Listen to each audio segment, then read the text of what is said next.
Subscribe करा, like करा, share करा. फक्त मुक्तागिरी न्यूज बेल आयकॉन दाबायला विसरू नका. आता मुंबई पुण्याला जाण्याची गरज नाही.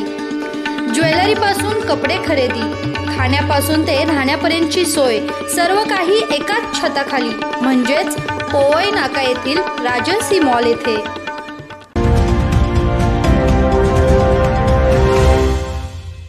माढा लोकसभा मतदारसंघाचे उमेदवार संजय शिंदे यांच्या प्रचारार्थी वडूज येथे महामेळाव्याचे आयोजन करण्यात आले होते. परंतु तालुक्यातील अडचणी संदर्भात शिंदे यांच्या भाषणात मौन राखल्याचे दिसून आले. आघाडीचे माढा लोकसभा मतदारसंघाचे उमेदवार संजय शिंदे यांच्या प्रचारार्थ वडूज येथे पंचरत्न कार्यालयात महामेळाव्याचे आयोजन करण्यात आले होते. यावेळी संपूर्ण तालुक्यातून एकत्र आलेले आघाडी युतीचे पदाधिकारी व कार्यकर्ते यांच्या समवेत वडूज दहिवडी रोडपासून बस स्थानक पंचायत समिती समोरून भव्य मिरवणूक काढून पंचरत्न कार्यालयामध्ये तालुक्यातील मान्यवरांनी कार्यकर्त्यांना मार्गदर्शन केले. यावेळी विधान परिषद सभापती रामराजे नाईक निंबाळकर, माजी आमदार प्रभाकर घारगे, निवृत्त आयुक्त प्रभाकर देशमुख, राष्ट्रवादीचे जिल्हाध्यक्ष सुनील माने, त्याचबरोबर इतर मान्यवर उपस्थित होते.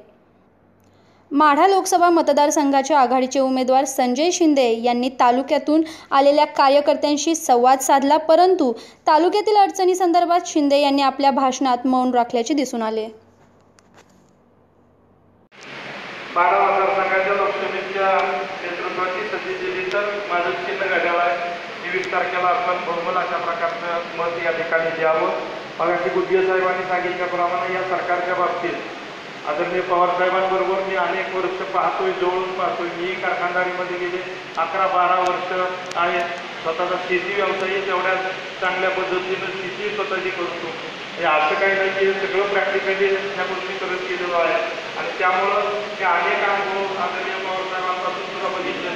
पवार साहेब ज्यावेळी मुख्यमंत्री असतील तेव्हा साहेबांकडे ज्यावेळी सुरू होतं त्यावेळी ह्या आज ज्या अडचणी आहेत त्या पिढ्याच्या अडचणी आहेत. सोलापूर जिल्ह्यातला माढा तालुक्यातला काय भाग असा आहे की दर 5 वर्षानं 10 वर्षांचं दोनदा त्या ठिकाणी दुष्काळाची परिस्थिती निर्माण झाली. म्हणजे पिढ्याची सवय तर आपल्याला दिली आहे. पण त्या ठिकाणी आतापर्यंत त्या नेतृत्वाने काम केलं. ते जेवढ्या रिझल्ट तेवढ्या पद्धतीने आता रिझल्ट मिळले नाही. गुड्डे साहेब मी गेल्या 4 वर्षात ह्या राजकीय सगळ्या घडामोडींमध्ये कधी त्यांच्याजवळ कधी मध्ये अशा पद्धतीनं